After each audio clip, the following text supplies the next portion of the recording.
नमस्कार दोस्तों। देखिए दोस्तों, ड्राइवर की नई वैकेंसीज आ चुकी हैं। पीजीआई चंडीगढ़ की तरफ से एक लेटेस्ट अपडेशन 25 जुलाई 2023 को एक नोटिस के माध्यम से जारी की गई है, जैसा कि आप स्क्रीन पर देख पा रहे हैं। इसके अंदर स्टाफ कार ड्राइवर की वैकेंसी शामिल हैं। हालांकि इसमें काफ़ी डिफरेंट पोस्ट हैं, ग्रुप बी की और ग्रुप सी की, और उसमें ही आपकी ड्राइवर की वैकेंसीज भी शामिल हैं। तो डिटेल से चर्चा करते हैं कि आपका क्या एलिजिबिलिटी क्राइटेरिया रहेगा, एप्लीकेशन फॉर्म कब तक आप भर पाएंगे, driving licence light motor vehicle का चाहिए या फिर हैवी मोटर व्हीकल्स का चाहिए, उसमें एक्सपीरियंस कितना मांगा है, ठीक है, फॉर्म भरने की लास्ट डेट क्या रहेगी, कहाँ से आप आवेदन कर सकते हैं, उन सभी टॉपिक्स के बारे में हम इस वीडियो में डिटेल से चर्चा करेंगे। तो चलिए वीडियो को शुरू करते हैं।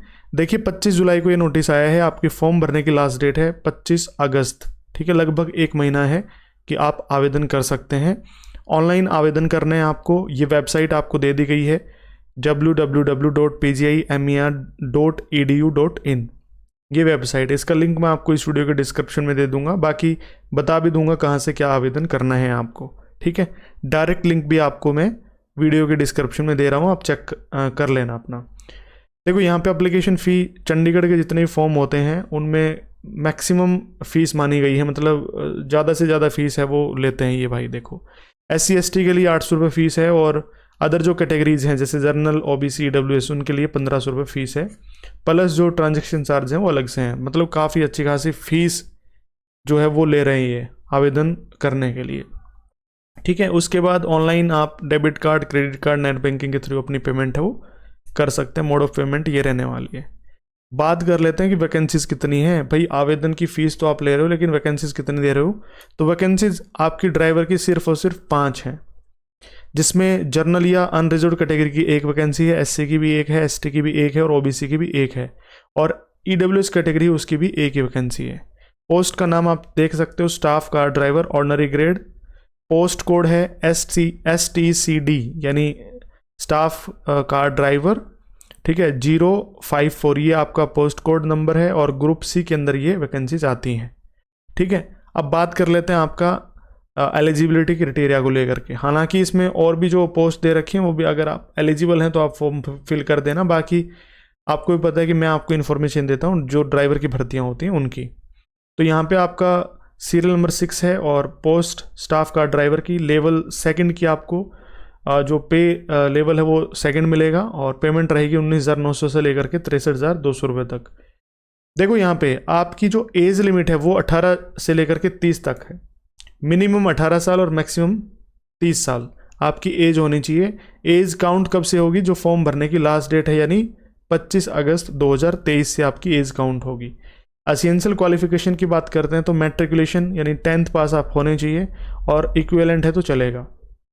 वैलिड ड्राइविंग लाइसेंस होना चाहिए, किसको चलाने का? हैवी व्हीकल्स को चलाने का, यानी HMV लाइसेंस आपके पास होना चाहिए। साथ में आपको knowledge of motor mechanism, the candidate should be able to remove minor defect in vehicle, कोई भी छोटे मोटे डिफेक्ट हो जाते हैं व्हीकल के अंदर तो उनको रिमूव करना आना चाहिए। इवन आपके सिलेबस में भी आएगा ये कंसेप्ट, ठीक है, व्हीकल मेंटेनेंस और ट्रैफिक रूल एंड रेगुलेशन वाला पोर्शन। तो अगर मान लो आप डिटेल से पढ़ना चाहते हैं तो डिस्क्रिप्शन में हमारे मोबाइल एप्लीकेशन का लिंक दिया हुआ है, DR एजुकेशन ऑफिशियल, आप जा करके चेकआउट जरूर कर लेना। उसमें ऑल इन वन पैक है जिसमें ड्राइवर भर्तियों से रिलेटेड मटेरियल आपको दिया गया है। उसके अलावा देखो यहाँ पे एक्सपीरियंस कितना मांगा गया है, तो 3 साल का एक्सपीरियंस होना चाहिए HMV व्हीकल्स को चलाने का, ठीक है। हैवी मोटर व्हीकल्स चलाने का 3 साल का एक्सपीरियंस मांगा है। डिजायरेबल में लिखा हुआ है कि 3 ईयर्स सर्विस होमगार्ड या फिर सिविल वॉलंटियर के रूप में आपका 3 साल का एक्सपीरियंस हो। तो डिजायरेबल में मतलब अगर ना भी हो तो चलेगा, लेकिन अगर हो तो बहुत बेहतरीन है, ठीक है। तो ये डिजायरेबल में लिखी हुई चीज़ें हैं। चलिए उसके बाद आगे कोई बात कर लेते हैं जो आपके लिए इम्पोर्टेंट है।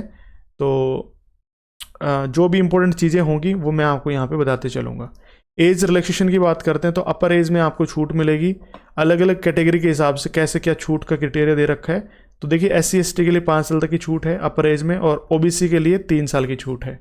यानी अगर मैं SC की बात करूँ, ठीक है, तो 30 साल तो होनी चाहिए मैक्सिमम, लेकिन 5 साल यानी 35 साल तक के कैंडिडेट्स इस एप्लीकेशन को मतलब भर सकते हैं। और OBC की बात करता हूँ तो 30 साल तो आपकी मैक्सिमम होनी चाहिए, लेकिन प्लस में 3 साल की और छूट मिल जाती है, तो 33 साल तक के जो कैंडिडेट्स हैं OBC के वो आवेदन कर सकते हैं। बाकी फिजिकली हैंडिकैप्ड इसमें चलेंगे नहीं, क्योंकि वो और जो पोस्ट दे रखी हैं उनके बारे में यहाँ पे बताया हुआ है। तो फिजिकली जो डिसेबल्ड पर्सन है वो आवेदन नहीं कर पाएंगे, क्योंकि ड्राइवर के लिए नहीं चलता है। ठीक है, उसके बाद यहाँ पे बात करते हैं, तो जो सबसे इम्पोर्टेंट चीज़ें हैं उनके बारे में ही बात करेंगे। तो यहाँ पे अगर मैं एग्जामिनेशन की बात करता हूँ, तो एग्जामिनेशन नहीं, एक्सप्लेनेशन थी ये तो। जो भी बता रखा है कि एससी क्या होता है, एक्सटी क्या होता है, सारी चीज़ें यहाँ पे बता रखी हैं। अब बात कर लेते हैं आपके आगे के प्रोसीजर के बारे में। तो यहाँ पे एग्जामिनेशन वगैरह के बारे में भी बात करेंगे कि एग्जामिनेशन किस तरीके से होगा, कितने कितने क्वेश्चंस आएंगे, तो उन टॉपिक्स पे भी हम बात करेंगे। आवेदन कैसे करना है वो मैं आपको बता ही दूंगा अभी। ठीक है, देखो सिलेक्शन प्रोसीजर के बारे में बताया हुआ है, सिलेक्शन प्रोसीजर, एग्जामिनेशन और सिलेबस। हालांकि सिलेबस में कुछ इतना ज़्यादा बता नहीं रखा, सिर्फ और सिर्फ कुछ चीज़ें बता रखी जो मैं आपको दिखाऊंगा यहाँ पे। स्कीम ऑफ एग्जामिनेशन, आपके ग्रुप बी और सी के 100 क्वेश्चंस रहेंगे, एमसीक्यू टाइप क्वेश्चंस, और 100 ही मिनट का टाइम मिलेगा आपको, 100 ही नंबर के रहेंगे, टोटल 100 ही मार्क्स रहेंगे आपके एग्जाम में। ठीक है, सीबीटी यानी कंप्यूटर बेस्ड टेस्ट होगा, साफ साफ बता रखा है, ऑफलाइन नहीं होगा, ऑनलाइन आपका एग्जाम होगा। ठीक है, एक बहुत इंपॉर्टेंट बात यहाँ पे लिखी हुई है कि the computer based test in English language only, सिर्फ और सिर्फ इंग्लिश लैंग्वेज में ही आपका एग्जाम होगा, ये ध्यान रखना है आपको। ठीक है, और 0.25%, मतलब आप कह सकते हैं कि 1/4 नेगेटिव आपकी रहेगी, नेगेटिव मार्किंग इस पे रहेगी, यानी एक क्वेश्चन गलत होने पे 0.25 मार्क आपका काटा जाएगा। ठीक है, ये आपको पता होना चाहिए। चलिए, और scheme of short listing of examination, देखिए जो भी आपका रिटन टेस्ट होगा यानी कंप्यूटर बेस्ड टेस्ट होगा, उसके बिहाफ पे ही आपकी जो फाइनल लिस्ट है वो लगने वाली है। लेकिन जो आपकी लिस्ट तैयार होगी, आगे उन्हीं कैंडिडेट्स को बुलाया जाएगा जो टोटल नंबर ऑफ वैकेंसीज के 3 गुना में आएंगे। क्योंकि यहाँ पे देखो लिख भी रखा है कि जिनमें स्किल टेस्ट है, सॉरी 3 गुना नहीं 5 गुना, देखो यहाँ पे लिख रखा है for the post where skill test is prescribed, यानी जिन पोस्ट के लिए स्किल टेस्ट है, मतलब जैसे आपने रिटन टेस्ट दे दिया, उसके बाद आपका आएगा स्किल टेस्ट यानी ड्राइविंग टेस्ट। ठीक है, तो ड्राइविंग टेस्ट जिनमें है या स्किल टेस्ट है, अलग अलग जो पोस्ट हैं इसमें, तो स्किल टेस्ट वाली जितनी भी वैकेंसीज हैं उनमें 5 गुना कैंडिडेट्स को बुलाया जाएगा नेक्स्ट स्टेप के लिए। मान लो आपकी 5 वैकेंसी हैं, तो 5 गुना में 5 यानी 25 कैंडिडेट्स जाएंगे ड्राइविंग टेस्ट देने। ठीक है, ये आपको पता होना चाहिए। फिर आपका जो फाइनल लिस्ट है वो तैयार की जाएगी, यानी 25 कैंडिडेट्स में से जो भी ड्राइविंग टेस्ट पास करेगा, फिर उनकी लिस्ट है वो लगाई जाएगी, फाइनल लिस्ट। ठीक है, तो पहले रिटन टेस्ट हुआ, उसके बाद एक लिस्ट लगेगी, फिर आपको उस लिस्ट के बेस में यानी 25 कैंडिडेट्स की लिस्ट लगी, उसके बाद आपको स्किल टेस्ट के लिए बुलाया जाएगा। स्किल टेस्ट जो पास करेगा, फिर आपके रिटन टेस्ट के बेस पे ही फाइनल लिस्ट है वो तैयार की जाएगी। ठीक है, ये पता होना चाहिए आपको। जो लिस्ट है वो सारी की सारी यहीं इस ऑफिशियल वेबसाइट पे ही जारी होंगी, वो मैं आपको ओपन करके दिखा दूंगा वेबसाइट अभी। तो यहाँ पे अगर मैं बात करूँ कि स्किल टेस्ट किस किस का होगा, तो मैंने आपको अभी बताया था कि स्टाफ कार ड्राइवर का स्किल टेस्ट होगा, साथ में जो जूनियर एडमिनिस्ट्रेटिव ऑफिसर है यानी असिस्टेंट, उनका भी स्किल टेस्ट वगैरह होगा। लेकिन आपको फोकस रखना है staff car driver ordinary grade pay, तो इसका स्किल टेस्ट होगा। ठीक है, उसके बाद इंटरव्यू, यहाँ पे interview for group B and C non gazetted post the government of India is dispensed with the holding of interview, यानी जो आपके इंटरव्यू होते थे ग्रुप बी एंड सी के लिए वो डिस्पेंस कर दिए गए हैं, अभी नहीं होगा आपका। सिर्फ और सिर्फ सीबीटी मोड के ऊपर ही फाइनल सिलेक्शन होगा, यानी एक तो सीबीटी मोड, एग्जामिनेशन और साथ में स्किल टेस्ट, इंटरव्यू वगैरह कुछ भी नहीं होगा इस पर। ठीक है, उसके बाद डॉक्यूमेंट वेरिफिकेशन होगा आपका। जब आप क्या बोलते हैं स्किल टेस्ट पास कर देते हो तो आपका डॉक्यूमेंट वेरिफिकेशन होगा। डॉक्यूमेंट रिक्वायर्ड क्या है, तो आपके जो आप आवेदन करेंगे वो एप्लीकेशन फॉर्म उसका प्रिंट होना चाहिए, साथ में सेल्फ अटेस्टेड या अटेस्टेड फोटो कॉपी जो हैं सभी आपके एग्जामिनेशन हुए हैं, जैसे 10th +2 आप यानी जो एसेंशियल क्वालिफिकेशन है, वो सारी की सारी जो रिक्वायरमेंट्स हैं वो वहाँ पे आपको चाहिए, मतलब आपसे मांगी जाएंगी, चाहे 10th की सर्टिफिकेट हो, +2 की हो, बाकी अदर कोई एक्सपीरियंस सर्टिफिकेट्स लगा करके ले लो, या फिर ड्राइविंग लाइसेंस से लगा करके ले लो, जितने भी आपने एजुकेशन क्वालिफिकेशन के अंदर अपनी डिटेल्स फिल करी हैं उसके हिसाब से आपके डॉक्यूमेंट्स है वो वहाँ पे मांगे जाएंगे डीवी के टाइम पे। तो वो तो बाद की बात है, पहले तो आप फॉर्म भरोगे, उसके बाद रिटन एग्जामिनेशन दोगे, फिर आप स्किल टेस्ट दोगे, ये सबसे बाद की बात है, ठीक है। तो वो तो आपको पता चलता ही जाएगा धीरे धीरे क्या क्या हमें डॉक्यूमेंट्स चाहिए क्या नहीं चाहिए। फाइनल सिलेक्शन देख लो यहाँ पे, after document verification candidates whose certificates in support of age, education qualification and experience etcetera will be in order would be finally selected on the merit only based on the marks obtain in the CBT. ये जो मैंने आपको शुरू में बता ही दिया था कि फाइनल सिलेक्शन आपका सीबीटी एग्जाम के बेस पे ही होगा, ठीक है। ऐसा नहीं है कि ड्राइविंग टेस्ट या स्किल टेस्ट के कोई नंबर है, आपका फाइनल सिलेक्शन सीबीटी मोड के जो एग्जाम हुए हैं आपके उसके बेस पे ही होगा आपका, ठीक है, रिटन टेस्ट के बेस पे ही। एग्जामिनेशन सेंटर कहाँ कहाँ पे होंगे, तो देखिए ये सिटीज़ हैं ऑल ओवर इंडिया, कहाँ कहाँ पे आपके एग्ज़ाम होंगे, एक से लेकर के 16 अलग अलग सिटीज़ हैं जहाँ पे आपके एग्ज़ाम होने जा रहे हैं। अम्बाला, भटिंडा, बेंगलुरु, चंडीगढ़, मोहाली, देहरादून, दिल्ली एनसीआर, गुवाहाटी, हैदराबाद, इंदौर, जयपुर, कोलकाता, लखनऊ, नागपुर, पटना, पुणे और रांची, यहाँ पे आपके एग्ज़ाम होने जाएंगे, मतलब होंगे, ठीक है।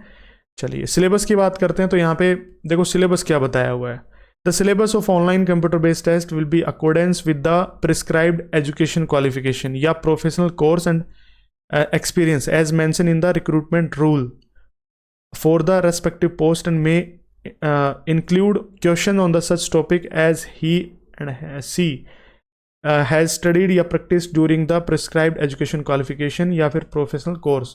यानी जैसे ड्राइवर की पोस्ट है तो ड्राइवर से रिलेटेड ही आपसे मटेरियल पूछा जाएगा, या आपकी एजुकेशन क्वालिफिकेशन है जैसे जीके, मैथ्स, रीजनिंग और आपका ड्राइविंग वाला पार्ट है, ये पोर्शन आपका आएगा सिलेबस के अंदर, ठीक है। आपकी पोस्ट के हिसाब से ही आपका सिलेबस है वो निर्धारित किया गया है। तो ये आपका जो सिलेबस था वो था। अब बात कर लेते हैं कि हाउ टू अप्लाई, आवेदन कैसे करना है आपको, तो उसका मैं आपको बता देता हूँ, लेकिन उससे रिलेटेड मैं कुछ इन्फॉर्मेशन यहाँ पे देख लेता हूँ, कुछ इंपॉर्टेंट हुआ तो बता देता हूँ, नहीं फिर हम हमारी वेबसाइट पे चलेंगे। कुछ भी वेबसाइट पे आपके लिए इंपॉर्टेंट हुआ तो मैं आपको बता दूंगा, ठीक है। यहाँ पे डिस्क्वालिफिकेशंस वगैरह, ठीक है। तो यहाँ पे कुछ ऐसा है नहीं जो आपके लिए इम्पोर्टेंट हो बाकी और, ठीक है। बाकी कोई डाउट आता है ना आपको तो आप कमेंट सेक्शन में लिख देना, वो मैं आपको बता दूंगा कोई भी डाउट आपका हुआ तो, ठीक है। अब देखिए अब चलते हैं वेबसाइट पे। तो देखिए वेबसाइट ये है जो बता रखी थी इन्होंने, pgimer.edu.in ये वेबसाइट है, ठीक है। अगर मैं सिर्फ इस वेबसाइट को भी यहाँ पे ओपन करता हूँ, ठीक है, ये वेबसाइट मैंने ओपन करी, तो वेबसाइट ओपन करते ही कुछ इस प्रकार से आपको सब कुछ दिख जाएगा। यहाँ पे रिक्रूटमेंट पे जाना है, जैसे ही रिक्रूटमेंट पे गए आप, ठीक है, यहाँ पे रिक्रूटमेंट वाला खुल नहीं रहा क्या, हाँ ये खुल गया, देखो नीचे खुल जाता है। रिक्रूटमेंट पे जैसे क्लिक किया उसके बाद नीचे खुल गया। अब यहाँ पे देखो, यहाँ पे आपको बहुत सारे नोटिस देखने को मिल जाएंगे, आपको कौन सा चूज करना है। यहाँ पे ये देखो, online application are invited from the citizens of India, recruitments 16 post of group B and C, इस पे क्लिक करना है 5वें नंबर पे, ठीक है। उसके बाद यहाँ पे ये आ गया click here for notice, click here for guidelines और click here for online application. तो आपको ऑनलाइन एप्लीकेशन पे जाना है तो इस पे क्लिक कर देना है। जैसे ही आप क्लिक करेंगे उसके बाद आपके सामने कुछ इस प्रकार का इंटरफेस निकल करके आ जाएगा। उसके बाद ये देखो यहाँ पे एक तो रजिस्ट्रेशन का ऑप्शन दिखेगा ऊपर, यहाँ पे देखो ऊपर राइट हैंड साइड में ऊपर रजिस्टर का और एक लॉगिन का। तो आप पहली बार लॉगिन मतलब रजिस्टर करोगे, ठीक है, आवेदन कर रहे हो तो यहाँ पे इस पे रजिस्टर पे क्लिक करते ही ये थोड़ा सा लोड होगा, यहाँ पे लोडिंग प्लीज़ वेट। तो लोडिंग होने के बाद आपके सामने कुछ इस प्रकार से लिखा आ गया, तो क्लोज कर देना है। क्लोज करने के बाद यहाँ पे आई एग्री पे क्लिक करना है। आई एग्री पे क्लिक करने के बाद अपनी जितने भी पर्सनल डिटेल्स वो यहाँ पे फिल करेंगे आप, नाम, ठीक है, उसके बाद यहाँ पे कोई नाम चेंज किया गया हो, date of birth, mobile number, gender, ठीक है, और ईमेल एड्रेस, ये सब भर के और जनरेट ओटीपी करेंगे। जनरेट ओटीपी करने के बाद आपके मोबाइल नंबर पे या मेल आईडी पे जो ओटीपी है वो आएगा, उसको कंफर्म करवाना आई एग्री पे क्लिक करके और यहाँ से रीवेरीफाई कर देना। फिर आगे का जो फॉर्म है आपका ओपन हो जाएगा, ठीक है। तो ऐसे आप ऑनलाइन आवेदन है वो कर सकते हैं इस वेबसाइट पे। ये जो वेबसाइट है ना, इसका लिंक मैं आपको डायरेक्ट इस वीडियो के डिस्क्रिप्शन में दे दूंगा, आप जा करके आवेदन कर लेना। बाकी कोई इससे रिलेटेड कोई भी इन्फॉर्मेशन हुई तो मैं आपको एक वीडियो के माध्यम से प्रॉपर बता दूंगा। कोई डाउट रह गया हो तो आप कमेंट सेक्शन में लिख करके बता देना, मैं आपके जितने भी डाउट्स हैं पॉसिबल हुए तो उनके रिप्लाई करने की जरूर कोशिश करूंगा। चलिए दोस्तों, इस वीडियो में यही इन्फॉर्मेशन थी आप सभी के लिए। मिलता हूँ किसी नेक्स्ट वीडियो में, तब तक के लिए बने रहिए मेरे साथ। Thank you so much.